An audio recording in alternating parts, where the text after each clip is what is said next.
जय हिंद, वंदे मातरम साथियों। Class 12th का चैप्टर नंबर 5 मैथ्स हम स्टार्ट कर रहे हैं, यहाँ पर सॉल्व कर रहे हैं। तो उसमें हमने चैप्टर का नाम है कंटिन्यूटी एंड डिफरेंशियबिलिटी। पहले वाली क्लास में कुछ एक ज़रूरी बातें बताने की मैंने प्रयास किया था। आज वहीं से हम फिर आगे की ओर बात स्टार्ट करते हैं। 2 मिनट जो पीछे वाली क्लास में हमने पढ़ा था उसको एक बार देख ले रहे हैं, फिर आगे अपना जो है स्टार्ट करेंगे। सबसे पहली बात हमने ये देखी कि कंटिन्यूटी कैसे चेक करते हैं। किसी भी फंक्शन की कंटिन्यूटी चेक करने के लिए पहले लेफ़्ट हैंड लिमिट निकाली जाती है, फिर राइट हैंड लिमिट निकाली जाती है और उस पॉइंट पर फंक्शन की वैल्यू, और ये तीनों ही अगर आपस में इक्वल आ जाएं तो कहने का मतलब है जो हमारा फंक्शन है वो कैसा हो जाएगा, कंटिन्यूअस हो जाएगा।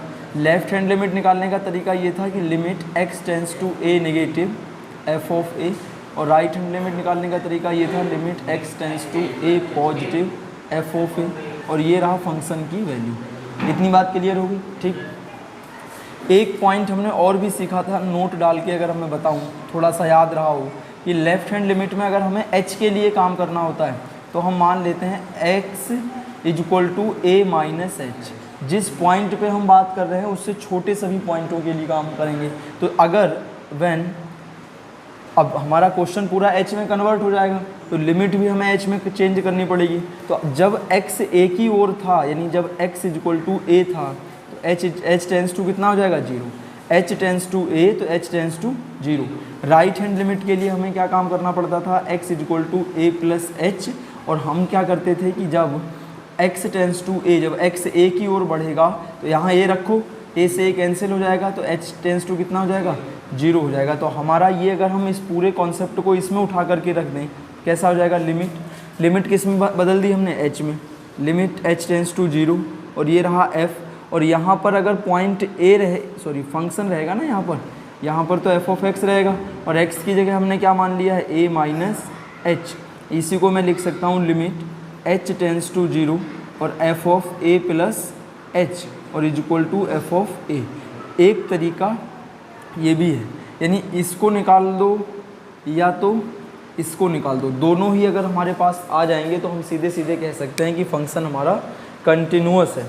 इतनी बात क्लियर। उसके बाद हमने कुछ एक फंक्शन की कंटिन्यूटी चेक भी करी थी। जैसे पहला फंक्शन था हमारे पास पॉलिनोमियल, और हमने ये देखा था कि जितने भी पॉलिनोमियल्स होते हैं सब के सब कॉन्टिन्यूअस होते हैं। दूसरी बात हमने देखी थी मॉड्यूलस फंक्शन, देखी थी नहीं देखी थी, कि जितने भी मॉड्यूलस फंक्शन होते हैं सब कैसे होते हैं, कॉन्टिन्यूअस होते हैं। और लास्ट हमने एक तीसरा फंक्शन देखा था ग्रेटेस्ट इंटीजर फंक्शन, देखा था नहीं देखा था, ग्रेटेस्ट। ये कॉन्टिन्यूअस होता है, ये भी कॉन्टिन्यूअस हर जगह होता है, लेकिन ये हर जगह इंटीग्रल वैल्यू पर कॉन्टिन्यूअस नहीं होता है। कौन सी वैल्यूज़ पर, इंटीग्रल वैल्यू। इंटीग्रल वैल्यू का मतलब होता है जो इंटीजर्स होते हैं, क्या होते हैं जो इंटीजर, जैसे 1 2 3 4 5 6, इन वैल्यूज़ पर ये फंक्शन कंटिन्यूअस नहीं होता है। इस बात को हमने प्रूफ भी किया था।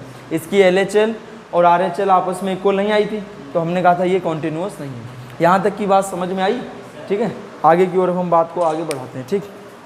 अब देखो एक फंक्शन आज हम और पकड़ते हैं, और वो फंक्शन हमारा क्या है, जो आज हम एक फंक्शन के ऊपर बात करने की कोशिश करेंगे। वो फंक्शन है हमारा, ध्यान से देखो, रेशनल फंक्शन। कौन से फंक्शन की हम बात कर रहे हैं, रेशनल फंक्शन। ये छोटी छोटी बातें बहुत ज़्यादा हेल्पफुल होंगी जब हम एक्सरसाइज के क्वेश्चन लगाएंगे। मान लिया हमने एक हमारे पास फंक्शन है, लेट एक फंक्शन है p of x equal to q of x। ऐसे ही तो रेशनल नंबर कहते हैं कि वे संख्याएं जिन्हें p अपॉन q के रूप में लिखा जा सकता है, परिमेय संख्याएं या रेशनल नंबर कहलाती हैं। तो एक हमने फंक्शन ले लिया जिसको हमने ऐसे करके लिख दिया, जहाँ ध्यान से देखना, जहाँ पर क्या है कि जो p of x and q of x ये दोनों के दोनों क्या हैं, पॉलिनोमियल है। ये दोनों ही क्या हैं, पॉलिनोमियल, यानी ये ऊपर वाले नीचे वाले बहुपद हैं। और एक बात ये है कि q ऑफ x कभी भी 0 नहीं हो सकता है। ये दो कंडीशन इसमें लगाएंगे। तो ये जो फंक्शन हमारे पास में है ये क्या होना चाहिए, ये function continuous at every point. ये हर पॉइंट पर क्या हो जाएगा, कॉन्टिन्यूअस होगा। क्यों, क्योंकि देखो ऊपर वाला भी पॉलिनोमियल, और अभी हमने देखा कि पॉलिनोमियल तो कंटिन्यूअस होता ही है। फिर हमने देखा नीचे वाला भी पॉलिनोमियल, तो ये भी कंटिन्यूअस होगा। ऊपर भी कंटिन्यूअस, नीचे भी कंटिन्यूअस। तो इस बात का मतलब ये नहीं कि पूरा फंक्शन कंटिन्यूअस हो जाएगा, बात पकड़ में आई। तो यहाँ से चौथा पॉइंट हमारे लिए ये भी हो गया कि जो रेशनल फंक्शन है पी ऑफ एक्स और क्यू ऑफ एक्स के फॉर्म के, ये भी हमारे पास क्या होते हैं, कंटिन्यूस होते हैं। बात इतनी पकड़ में आ रही है कि नहीं आ रही है, कोई दिक्कत यहाँ तक नहीं, हाँ या ना बोलो भाई। ठीक है, आगे की ओर बढ़ते हैं।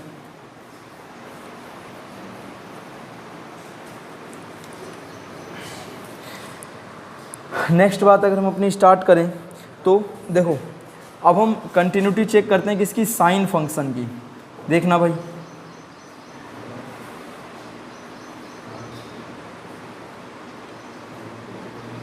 Continuity of sine function. Sine function की अगर हम कंटिन्यूटी चेक करें तो पहला तरीका तो ये है कि साइन का जब भी हम ग्राफ ऐसे करके बनाएंगे तो ये तो देख के ही पता चल रहा है कंटिन्यूअस है, कहीं हमें पेंसिल उठाने की ज़रूरत नहीं पड़ेगी।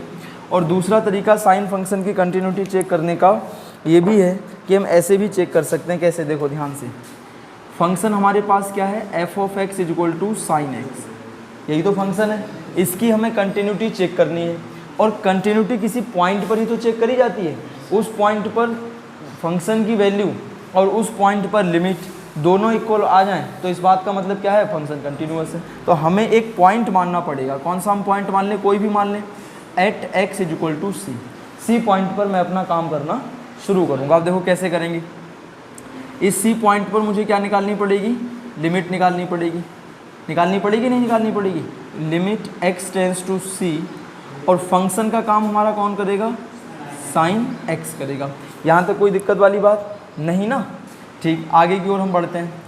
अगर हम मान लें if x is equal to c plus h, मान सकते हैं। तो जब हम x is equal to c plus h मानेंगे तो हमें क्या करना पड़ेगा, देखो जैसे जैसे तुम x को h में चेंज कर रहे हो तो लिमिट भी फिर h की लगेगी। ये समाकलन में तो ये बात हमारी बहुत ही हैबिट में आ जाएगी कि हम वहाँ बहुत सारी चीज़ों को माना करेंगे, और जब हम चीज़ों को मानेंगे तो हमें क्या करना है, जिसमें मान रहे हो लिमिट भी उसी में लगाओगे। अगर क्वेश्चन x में है तो लिमिट x की काम करेंगे, क्वेश्चन अगर t में मान दिया तो फिर लिमिट t में लगाओगे, f में माना तो f में मानोगे। तो अभी तक सारी बातें x में हैं तो लिमिट x की लग रही है, और अब तुम x को h में चेंज कर रहे हो तो लिमिट किसकी लगेगी, h की ही तो लगेगी। और लिमिट अब निकालेंगे कैसे, देखो अभी x की वैल्यू कितनी है, अभी x h c की ओर ही तो है, तो x की जगह c रख के देखो, यहाँ c रखोगे, c equal to c plus h, यही तो हम रखेंगे, x की जगह हमने c रखा, c से c कट जाएगा तो h की वैल्यू कितनी आ गई, 0। कि जब x c की ओर बढ़ेगा तो होगा क्या, h कहाँ की ओर बढ़ेगा, 0 की ओर। तो जो हमारा फंक्शन है वो कितना हो जाएगा, फंक्शन की लिमिट कितनी हो जाएगी, लिमिट h टेंस टू 0, और यहाँ कितना हो जाएगा साइन, और x की जगह मैं क्या रखूँगा, c प्लस एच, x की जगह c प्लस एच रख दिया।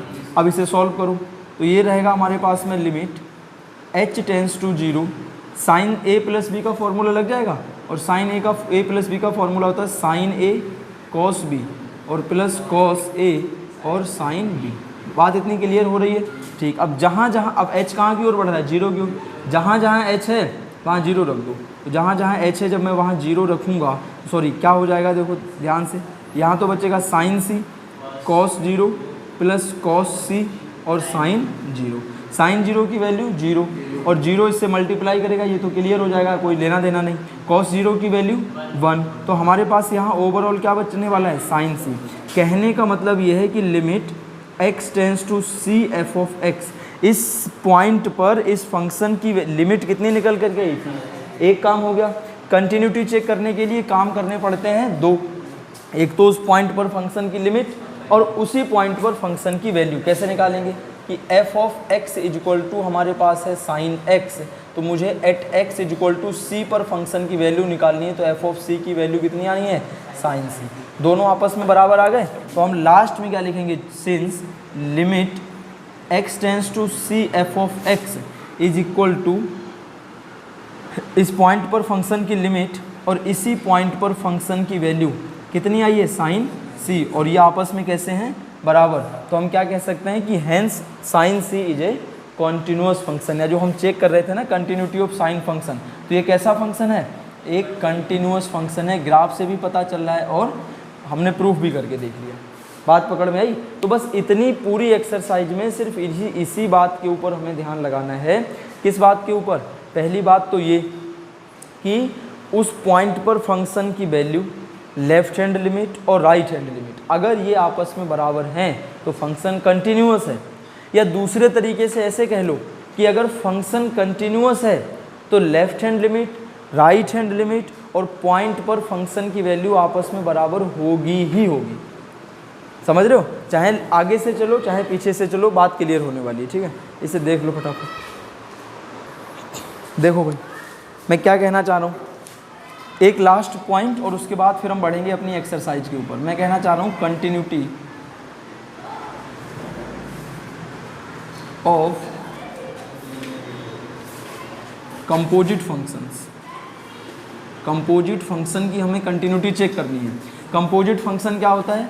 फॉग गॉफ वाली चीज़ें। ठीक है, जैसे मान के चलो एक फंक्शन है हमारे पास फॉग ऑफ एक्स और हमें इसकी कंटिन्यूटी चेक करनी है एट एक्स इक्वल टू सी पर।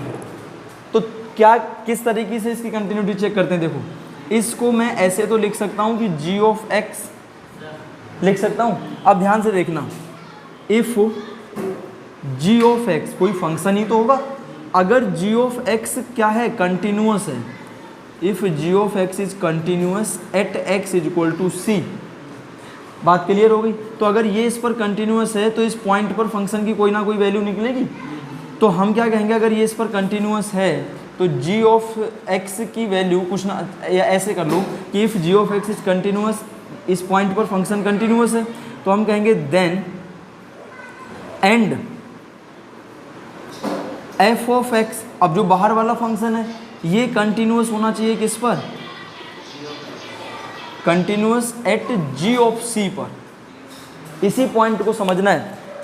ये एक छोटा सा फंक्शन इस पॉइंट पर कंटिन्यूअस हुआ और कंटिन्यूअस हुआ तो इस पॉइंट पर फंक्शन की कोई ना कोई वैल्यू आएगी। तो जो भी वैल्यू आ रही है बाहर वाला फंक्शन उस पर कंटिन्यूअस होना चाहिए है। अगर ये इस पर कंटिन्यूअस हो गया तब हम कह सकते हैं देन जो फॉग है वो क्या होगा? Is a continuous function. तो ये हमारा क्या हो जाएगा? एक कॉन्टिन्यूअस फंक्शन हो जाएगा और यही हमारे क्वेश्चन का आंसर है। बात क्लियर है? जैसे देखो एग्जाम्पल के तौर पे, देखो मैं एक एग्जाम्पल लेता हूँ फिर समझाता हूँ कि अगर एक फंक्शन है हमारे पास f of x is equal to sine x square, इस तरह से फंक्शन है और ये कंपोजिट फंक्शन है। अब हमसे कह रहा है इसकी कंटिन्यूटी चेक करो। देखो इसकी कंटिन्यूटी कैसे चेक करेंगे? लेट g ऑफ x को हम एक्स स्क्वायर मान लें, थोड़ी देर के लिए मान लें, और दूसरी बात h ऑफ x को हम क्या मान लें? h ऑफ x को हम मान ले रहे हैं कितना? साइन x मान ले रहे हैं। तो अब ध्यान से देखना, तो ये निकालो h hog of x। Hog of x का मतलब क्या होना चाहिए? मैं फिर बता रहा हूँ, देखो समझ में थोड़ा कम आ रहा है ना मैं क्या कह रहा हूँ। एक फंक्शन हमारे पास है f of x equal to sine x square. इसमें जो पहला वाला फंक्शन है x, पीछे से मानना स्टार्ट करते हैं, एक्स स्क्वायर को एक फंक्शन मान लिया। जो साइन बचा, अब खाली साइन कॉस टेन का कॉट का कोई मतलब होता है? ये तो किसी एंगल के लिए डिफाइन होते हैं। तो हमने साइन एक्स को एक दूसरा फंक्शन मान लिया। अब हम क्या कर सकते हैं? पहले कौन लिखा है? साइन, तो h पहले आ जाएगा, x बाद में, तो g बाद में आ जाएगा। अब हमें क्या करना है? हम देखो ये करेंगे कि जो h of g of x है तो इसका क्या मतलब होना चाहिए? इस बात का मतलब ये होना चाहिए, देखो h तो रहा ये, और g ऑफ x की वैल्यू हमारे पास कितनी है? X square. g of x की वैल्यू तो एक्स स्क्वायर है, और h ऑफ x की वैल्यू अगर साइन x है और h ऑफ x स्क्वायर अगर हमको निकालना है तो जहाँ जहाँ x है वहाँ एक्स स्क्वायर ही तो रखना पड़ेगा। नहीं समझ में बात आ रही है? देखो h ऑफ x हमने साइन x माना है और हमें निकालना है h ऑफ x स्क्वायर। जब यहाँ x था तो यहाँ x है। अब मैं x की जगह पर क्या रख रहा हूँ? X square. अगर इधर x की जगह एक्स स्क्वायर रखूँगा तो यहाँ पर भी जो x है उसकी जगह एक्स स्क्वायर रखना पड़ेगा। तो हमें क्या मिल जाना है? हमें मिल जाना है साइन एक्स स्क्वायर। और हमने यही तो कहा कि ये कंपोजिट फंक्शन है। अब देखो इसकी कंटिन्यूटी कैसे चेक करेंगे? देखो since g of x equal to x square है और एक्स स्क्वायर है तो मतलब ये कैसा फंक्शन है? Polynomial function. और अगर ये पॉलिनोमियल फंक्शन है तो इसका मतलब ये कैसा होना चाहिए? ये कंटिन्यूअस फंक्शन होना चाहिए कि नहीं होना चाहिए? पहली बात। दूसरी बात, h ऑफ x क्या है? साइन x है नहीं है? और अगर ये साइन x है तो इसका मतलब क्या है? ये साइन फंक्शन है नहीं है? और अगर ये साइन फंक्शन है तो जस्ट आज की क्लास में बात यहीं से शुरुआत हुई कि साइन फंक्शन भी कैसे फंक्शन होते हैं, कंटिन्यूअस फंक्शन होते हैं। तो मतलब अभी हमने क्या पढ़ा कि अंदर वाला तो उस पॉइंट पर कंटिन्यूअस हो, देखो अंदर वाला भी कंटिन्यूअस हो गया, और जो बाहर वाला है वो अंदर वाले पे कंटिन्यूअस हो, तो अंदर वाला भी कंटिन्यूअस हो गया, बाहर वाला भी कंटिन्यूअस हो गया। ओवरऑल हम क्या कह सकते हैं कि जो हमें क्वेश्चन मिला हुआ था ये क्या है, इज ए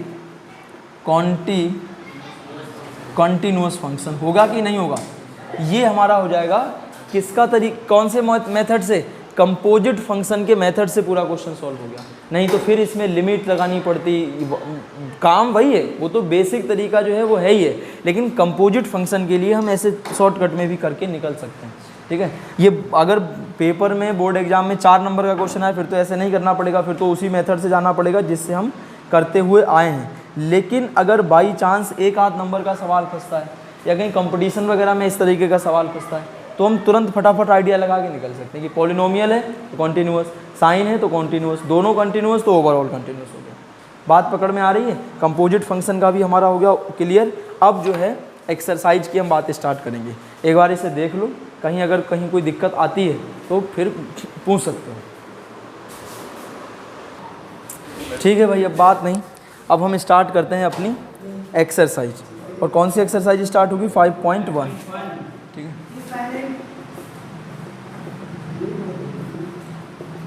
एक्सरसाइज 5.1 पहले ही क्वेश्चन से हम शुरू करते हैं।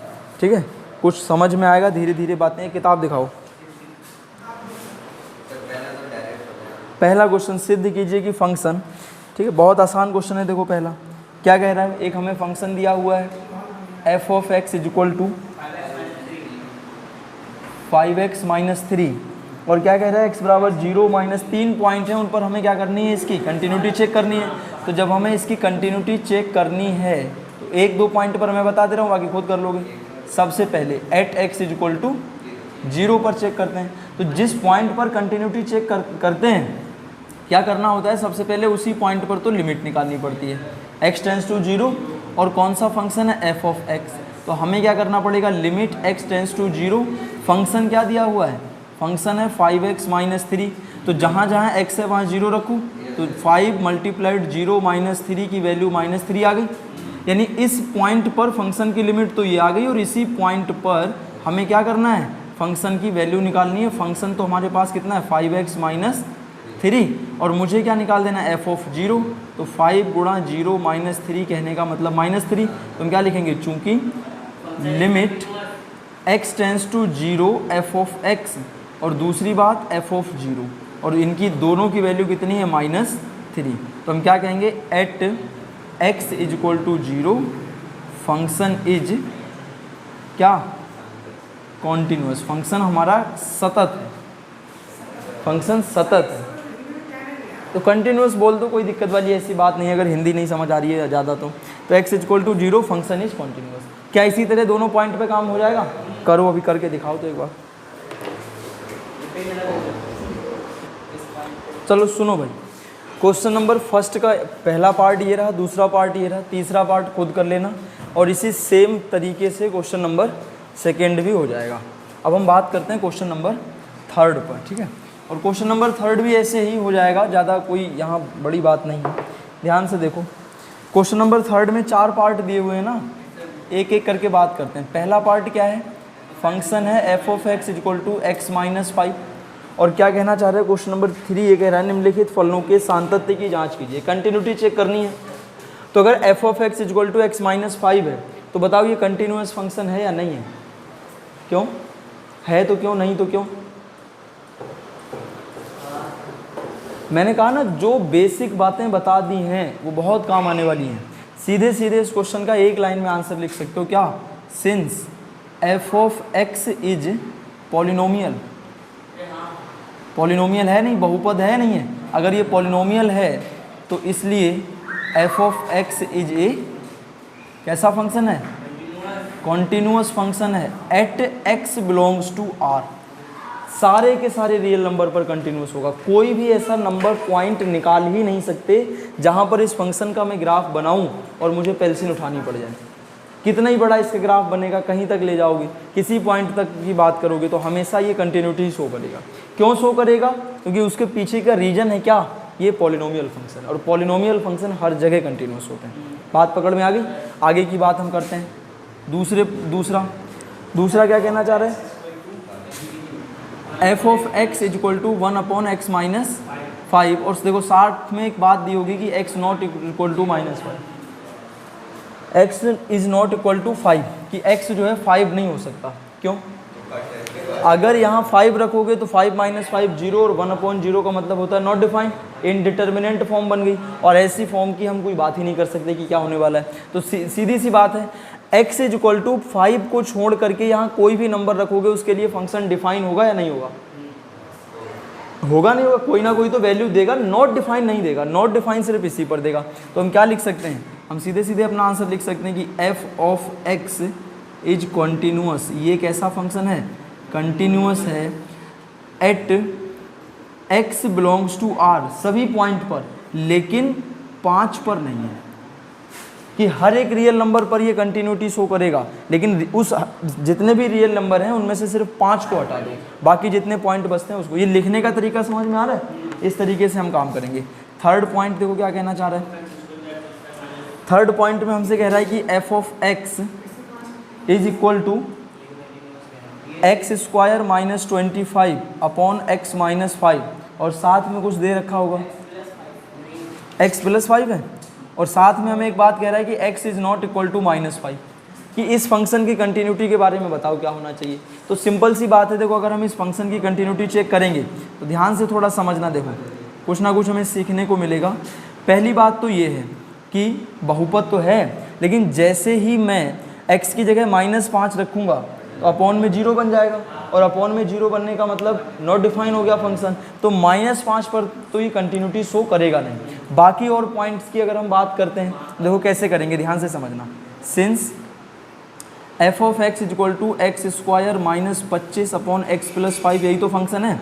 अब देखो x², क्या 25 को मैं 5 का स्क्वायर लिख सकता हूँ?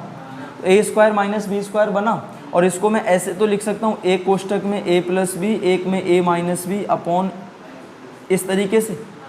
तो ये आपस में कट गए, और क्या f of x is equal to x - 5 बचा। और देखो इन दोनों की शक्लें मिलाओ, क्या पॉलिनोमियल फंक्शन बन गया। और अगर ये इतना पॉलिनोमियल है तो इसका मतलब है ये तो फंक्शन हमारे पास कैसा आ जाएगा? कंटिन्यूअस। सिर्फ ये, अब हमें ओरिजिनल फंक्शन ये थोड़ी मिला था, ओरिजिनल तो ये था, हमने अपनी तरफ से कुछ ना कुछ जुगाड़ किया है जिस वजह से हमको ये मिला है। तो ये तो फंक्शन कंटिन्यूअस हो गया हर एक पॉइंट पर, लेकिन ऊपर वाला फंक्शन हर एक पॉइंट पर कंटिन्यूअस नहीं था, -5 पर तो था ही नहीं। तो हम लास्ट में क्या लिख देंगे? इसलिए जो गिवन फंक्शन है वो कैसा है?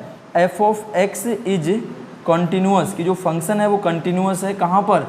At x belongs to r, सभी पॉइंट पर है, बस किसको छोड़ करके? -5 को छोड़ करके, कि जितने भी रियल नंबर लाओगे सभी पर कंटिन्यूटी शो करेगा, लेकिन -5 पर कंटिन्यूटी शो नहीं करेगा। इतनी बात क्लियर है? क्वेश्चन नंबर, आगे की ओर बात करते हैं। अब देखो क्वेश्चन नंबर हमारे पास क्या है? 4।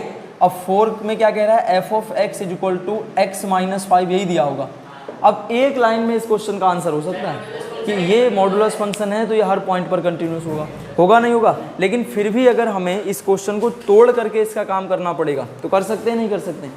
इसको तोड़ करके इसकी कंटिन्यूटी चेक कर सकते हो, नहीं कर सकते हो? कैसे तोड़ के? ध्यान से देखो, सुनो ध्यान से। जैसे f of x is equal to mod of x मिला था, तो इसको कैसे तोड़ा था कि x की वैल्यू मॉड ऑफ, यानी एफ ऑफ एक्स की वैल्यू x होगी जब x 0 से बड़ा होगा, और इसकी वैल्यू -x होगी जब x से 0 बड़ा होगा। इसी तरह इस वाले फंक्शन को तोड़ा जाएगा। कैसे? F of x given function की वैल्यू पॉजिटिव होगी कब? जब x की वैल्यू 5 से बड़ी होगी या 5 के इक्वल होगी। ठीक है? और दूसरी बात, गिवन फंक्शन की वैल्यू निगेटिव होगी कब? जब x की वैल्यू 5 से छोटी होगी, यानी 5 बड़ा होगा। 5 बड़ा हो, 5 से छोटा नंबर कोई भी रखो, 4, 3, 2 माइनस वाली संख्याएं, तो हमेशा ही नेगेटिव वैल्यू देगा, नहीं देगा। और 5 से कुछ बड़ा रखोगे, 10, 12, 15, 20, 25, अगर x की जगह 10 रख दिया तो 10 में से 5 गए 5, तो फंक्शन की वैल्यू +5 आई नहीं। और इसको मैंने ये भी बताया था कि इसको ऐसे तो लिख ही सकते हैं, ऐसे भी लिख सकते हैं। कैसे? कि x माइनस 5 कब होगी, जब x से सिर्फ x जो है 5 से बड़ा होगा। इसी फंक्शन की वैल्यू 0 भी होगी कब, जब x की वैल्यू पूरी 5 हो जाएगी। और इसी फंक्शन की वैल्यू माइनस में होगी कब, जब x की वैल्यू 5 से छोटी हो जाएगी। चाहो तो ऐसे लिखो और चाहो तो ऐसे लिखो। इन दोनों बातों को अगर एक साथ मर्ज करना है तो ऐसे कर दो कि अगर x की वैल्यू क्या 5 आई तो देखो ये इक्वल टू का ही तो साइन लगा है, 5 रखोगे तो फंक्शन 0 दे देगा और 5 से बड़ा रखोगे तो फंक्शन पॉजिटिव दे देगा। अब हमारे पास देखो एक टूट करके फंक्शन आ गया। अब यहाँ से हम कंटिन्यूटी बड़े आराम से चेक कर सकते हैं। और कैसे कर सकते हैं, तोड़ने के बावजूद भी फंडा वही लग जाएगा। देखो अगर हमने तोड़ा नहीं था तो हम कह रहे थे मॉडुलस फंक्शन है, हर जगह कंटिन्यूअस है। और अगर हमने तोड़ दिया तो जब मैं 5 से बड़े पॉइंट की बात करूंगा, तो RHL आएगी। 5 से बड़े पॉइंट LHL RHL वो ग्राफ जो बताया था, 5 अगर यहाँ पर है और 5 से बड़े पॉइंट की बात करोगे तो इधर चलना पड़ेगा और छोटे पॉइंट की बात करोगे तो माइनस वालों की तरफ चलना पड़ेगा। तो 5 से बड़े पॉइंट की बात करूंगा तो यही वाला तो फंक्शन आएगा। और ये एक पॉलिनोमियल फंक्शन नहीं है, हर जगह कंटिन्यूअस। 5 से छोटे पॉइंट की बात करूंगा तो ये वाला तो फंक्शन आएगा, ये पॉलिनोमियल फंक्शन नहीं है तो ये भी पॉलिनोमियल, ये भी पॉलिनोमियल, वैसे ही कंटिन्यूअस दिख रहे हैं। समझ पा रहे हो? हमें अगर वो बेसिक बातें हमें पता है कि पॉलिनोमियल क्या है, रेशनल फंक्शन क्या है, कंपोजिट फंक्शन क्या है, तो हमें आगे बात ही नहीं बहुत बड़ी करनी है। देखते ही हम बता देंगे फंक्शन कंटिन्यूअस है या नहीं है। बात समझ में आ रही है? और लास्ट तरीका, अगर क्वेश्चन आ ही जाए पेपर में कि भाई करके ही दिखाओ, तो हम इसको सॉल्व कर लेंगे। कैसे सॉल्व करेंगे, ध्यान से देखना। हमें पॉइंट पकड़ना है कौन सा, x = 5। सबसे पहले मुझे निकालनी है LHL, और LHL निकालने के लिए मेरे पास तरीका क्या होता है, limit x tends to 5 negative और f(x) पकड़ना पड़ता है। अब एक बात ये भी याद रखना, देखो ट्रिक के तौर पे मैं बता दूं, ऐसे अगर ना समझ पाओ, जो मैंने बेसिक तरीका या जो हकीकत की बात है वो अगर नहीं समझ में आ रही है कि LHL में ये वाला फंक्शन रखूँ कि ये वाला फंक्शन रखूँ, तो सबसे अच्छा तरीका ये होता है क्या, कि याद ऐसे करके रखना कि LHL में नंबर हमेशा बड़ा होता है। अब हमें LHL के लिए कोई ना कोई तो एक फंक्शन यार लिखना पड़ेगा, तो कौन सा फंक्शन लिखूंगा, LHL में नंबर बड़ा होता है और राइट हैंड लिमिट में x बड़ा होता है। याद करने का सबसे अच्छा तरीका, लेफ्ट हैंड लिमिट में कौन बड़ा होता है, नंबर, और राइट हैंड लिमिट में कौन बड़ा होता है, x। अब देखो नंबर कहाँ पे बड़ा दिख रहा है, नंबर यहाँ पर बड़ा दिख रहा है, तो मतलब लेफ्ट हैंड लिमिट के लिए जो फंक्शन का काम करेगा वो ये x - 5 करेगा। कोई दिमाग लगाना पड़ा, कुछ नहीं। अब जहाँ जहाँ x है उसकी जगह क्या रखना पड़ेगा, 5। तो क्या रखना पड़ेगा, लिमिट x टेंड्स टू, जहाँ जहाँ x है उसकी जगह 5 रखना पड़ेगा। तो यहाँ x की जगह रखो 5 - 5, कैंसिल होकर के कितना आ गया, 0। लेफ्ट हैंड लिमिट 0 मिल गई। अब पकड़ो क्या, राइट हैंड लिमिट, और राइट हैंड लिमिट निकालने के लिए limit x tends to 5 positive, यानी x वहाँ हमें वो फंक्शन पकड़ना है जहाँ x 5 से बड़ा हो। या दूसरा तरीका जो अभी मैंने बताया, क्या कि राइट हैंड लिमिट में x बड़ा होता है और लेफ्ट हैंड लिमिट में नंबर बड़ा होता है। तो x कहाँ पर बड़ा, यहाँ पर, तो फंक्शन हमारा क्या बन जाएगा, x - 5, जहाँ जहाँ x है वहाँ 5 रख दो तो 0 आ गया। Left hand limit 0, right hand limit 0। अब हमें निकालना है फंक्शन की वैल्यू 0 पर। तो f(x) चाहे तो ये रख लो, चाहे तो ये रख लो, चाहे तो ये रख लो। मैंने बहुत बार बताया, सब ये हैं तो सब इसी से टूट करके आए हैं। कोई सा भी फंक्शन रख लो, कौन सा रख लें, ये वाला रख लें। अब मुझे निकालना है क्या, 5 पर इस फंक्शन की वैल्यू। f(5) निकालूंगा तो 5 - 5 = 0। तो हम लास्ट में क्या लिख सकते हैं, सिंस LHL RHL और इक्वल टू f(5), पॉइंट पर फंक्शन की वैल्यू आपस में कैसी आ गई, सब इक्वल आ गई। तो इसलिए हम कह सकते हैं कि गिवन फंक्शन यानी f(x) इज ए कैसा फंक्शन है, कॉन्टिन्यूअस फंक्शन है। और कहाँ पर, at x belongs to r, सिर्फ 5 पर ही नहीं, सभी पॉइंट पर कंटिन्यूअस होगा नहीं होगा। क्यों, क्योंकि पहली बात मॉडुलस फंक्शन, तोड़े तो पॉलिनोमियल मिल रहा है, हर तरफ से तो कंटिन्यूटी शो कर रहा है कि नहीं कर रहा है। बात समझ में आई?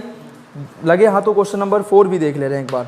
देखो क्वेश्चन नंबर 4 क्या कह रहा है, बहुत ध्यान से समझो, कुछ नहीं है, एक लाइन का आंसर। f(x) यानी कह रहे हैं सिद्ध कीजिए कि फलन f(x) = x⁴n और x = n। n है एक नेचुरल नंबर यानी कि धन पूर्णांक है, ठीक है, पॉजिटिव इंटीजर है। तो कह रहा है कि बताओ ये फंक्शन कंटिन्यूअस है यानी सतत है या नहीं है। तो मेरे भाई इतना आसान सवाल है, क्या ऐसे नहीं कर सकते हो कि f(x) की पावर n है और n है पॉजिटिव इंटीजर, पॉजिटिव इंटीजर का मतलब समझते हो, n की वैल्यू 1 से शुरू हो रही है, 1 2 3 4 और ले जाओ कहीं तक भी, तो x n की जगह 1 रखोगे तो x आएगा, 2 रखोगे x square x cube x की पावर 4 5 6, क्या बन रहा है, बहुपद नहीं बन रहा है। यानी जो गिवन फंक्शन है वो क्या है, एक पॉलिनोमियल है, क्या है, पॉलिनोमियल। और अगर गिवन फंक्शन पॉलिनोमियल है तो ये हर एक पॉइंट पर क्या होना चाहिए, कॉन्टिन्यूअस होना ही चाहिए। कोई दिक्कत वाली बात, एक नंबर सीधे एक लाइन लिखो, आंसर लिखो और आ जाएगा। बात क्लियर हुई नहीं? क्वेश्चन नंबर 4 तक हो गए, 5 देखो तो एक बार। तो आगे के जितने भी क्वेश्चन हो सकते हैं कोशिश करेंगे सॉल्व करने की, नहीं भी होगा तो मैं यहाँ पर कल सॉल्व करा दूँगा। आज की क्लास यहीं पर एंड करते हैं। सभी के लिए धन्यवाद। जय हिंद, वंदे मातरम।